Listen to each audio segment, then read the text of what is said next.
Ketika terjadi masalah di dalam keluarga dan Anda menerima surat pemberitahuan dari pengadilan, hal-hal apa saja yang perlu diperhatikan? Selamat datang dalam segmen litigasi sipil bagian penggugat atau pihak pemohon perkara keluarga. Kami akan menjawab pertanyaan Anda.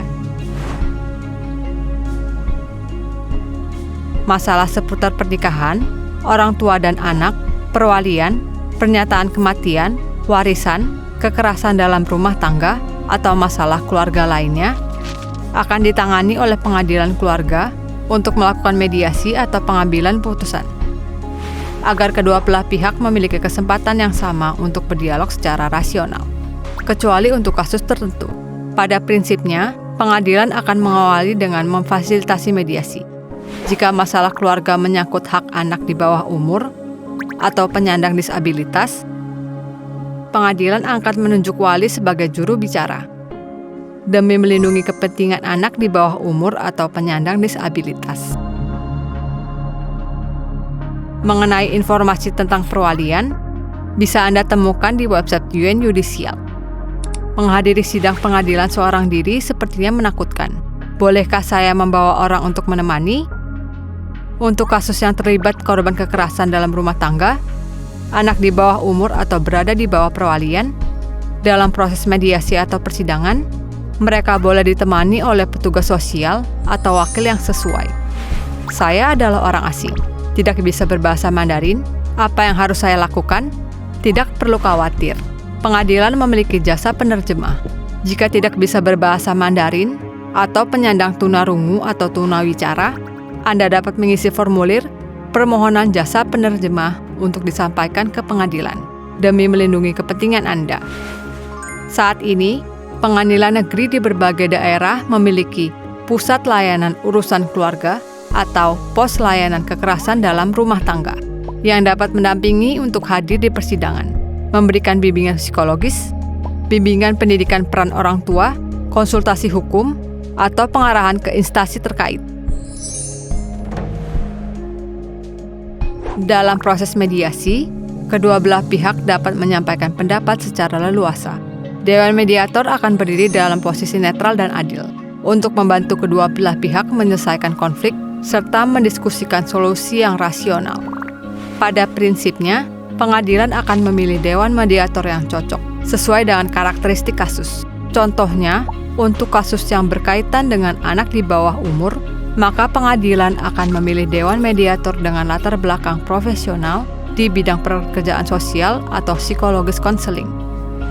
Bersamaan dengan itu, untuk meningkatkan kemampuan pihak terlibat dalam menjalankan peran sebagai orang tua, serta memastikan anak dapat beranjak dewasa dalam lingkungan yang sehat dan memadai, pengadilan akan memberitahu pihak orang tua untuk mengikuti kelas pendidikan tanggung jawab keluarga atau mengarahkan mereka ke pusat layanan urusan keluarga untuk mengikuti bimbingan atau konsultasi.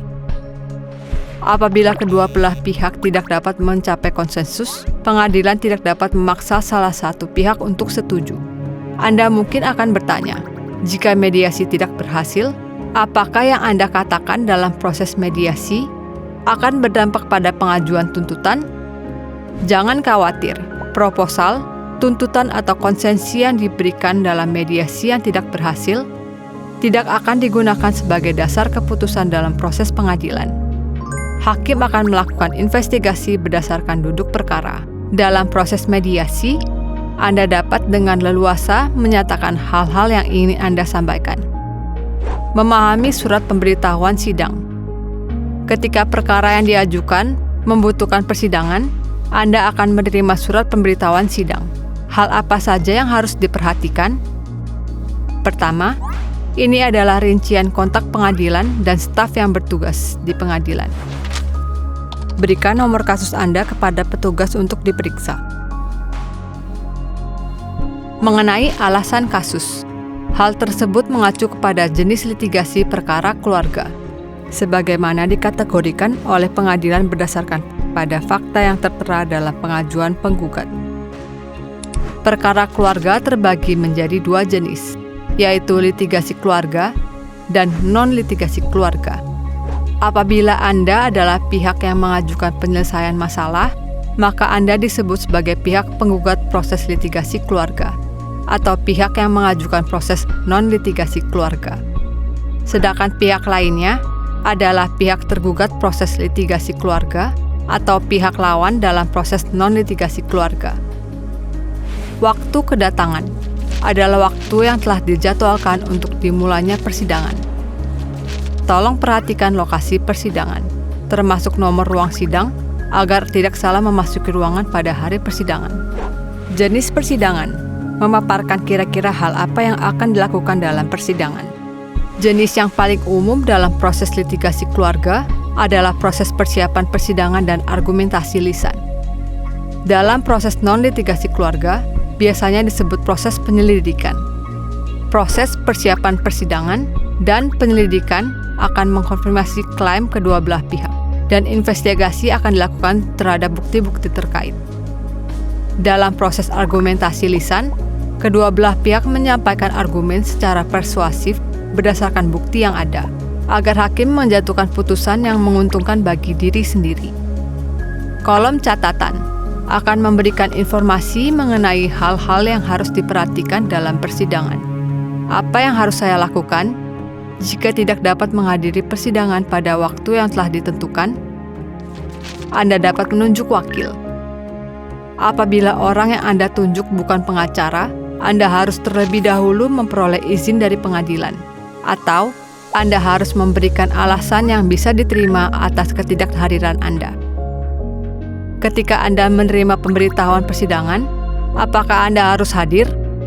Ketika Anda menerima pemberitahuan tentang sesi argumentasi lisan dari pengadilan, jika Anda atau wakil Anda tidak hadir tanpa alasan yang bisa diterima, dan Anda tidak memberikan pernyataan dalam perselisihan yang terjadi, Anda dianggap menerima pernyataan dan fakta yang disampaikan oleh pihak penggugat.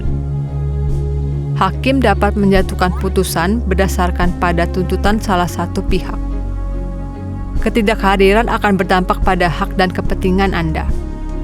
Dalam litigasi perdata, tingkat pertama dan kedua pemeriksaan, Anda tidak diharuskan untuk memiliki pengacara.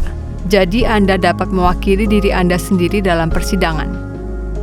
Namun, menjalani proses hukum membutuhkan pengetahuan hukum dengan kefasihan pada tingkatan tertentu.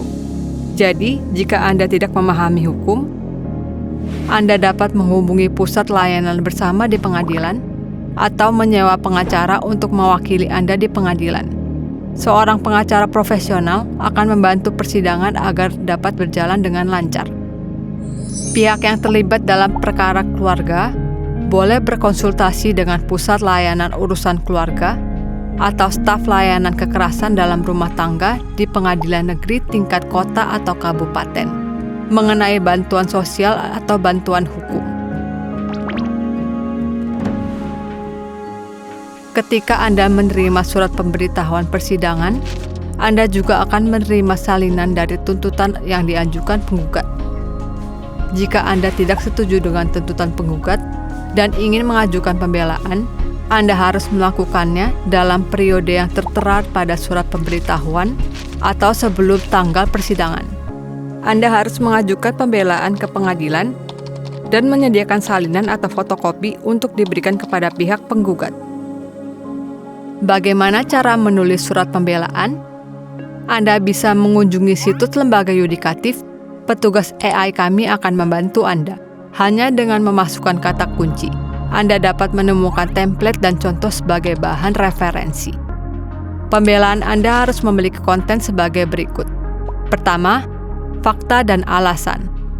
Kedua, bukti untuk mendukung klaim Anda. Ketiga, tanggapan terhadap fakta dan bukti yang diberikan oleh pihak penggugat. Jika Anda menolak fakta dan bukti tersebut, berikan alasan.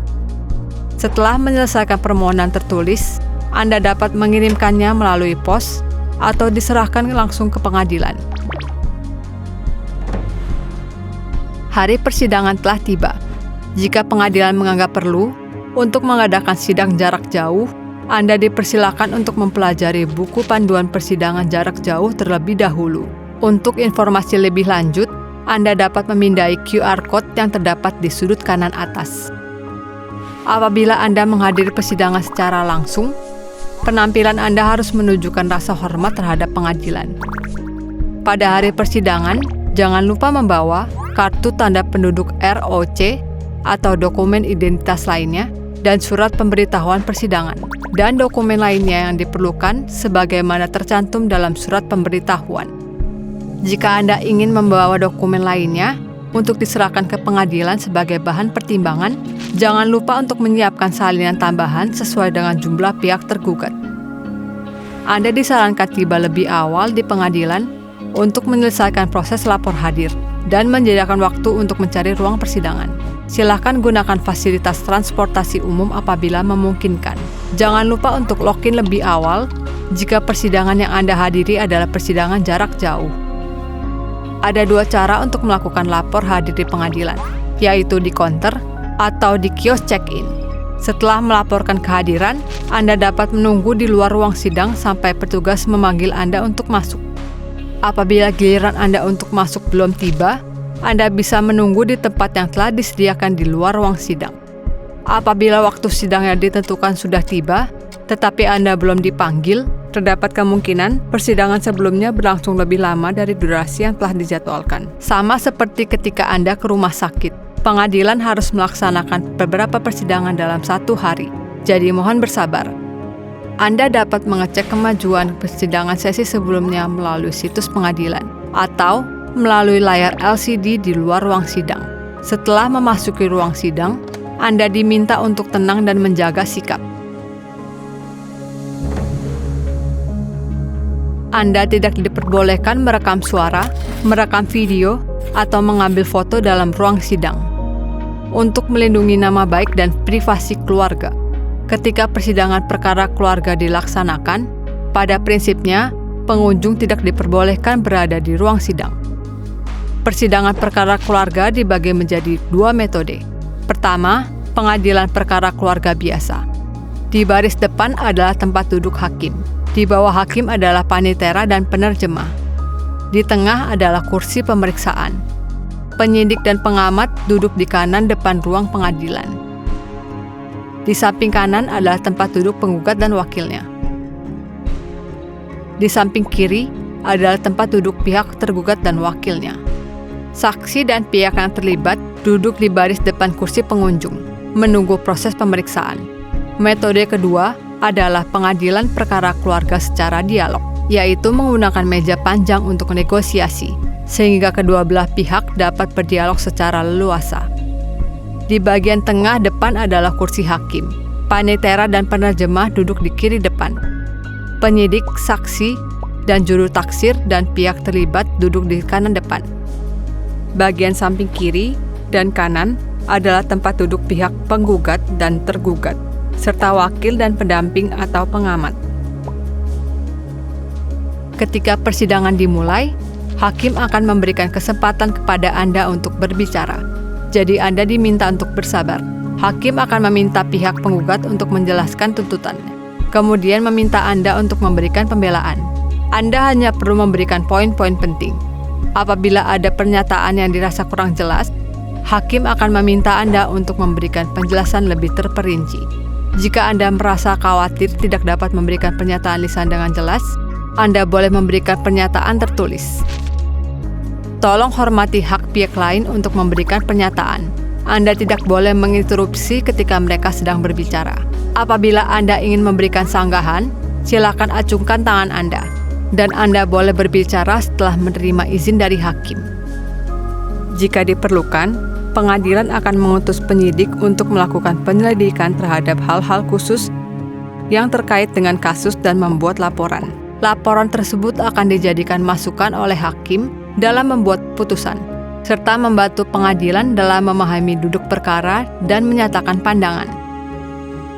Pada prinsipnya, pihak yang terlibat diperbolehkan untuk memberikan keterangan terhadap isi laporan. Pengadilan akan membantu pihak yang bersangkutan untuk diarahkan kepada instansi terkait, pelaksanaan konseling atau bimbingan dan sumber daya sosial lainnya, agar dapat memperoleh bantuan yang sesuai. Di pengadilan, panitera akan membuat catatan tertulis mengenai poin-poin utama dalam persidangan. Mengenai poin-poin utama dalam persidangan, apabila Anda menemukan kesalahan, atau kesalahpahaman dalam catatan ini, Anda dapat segera melaporkannya.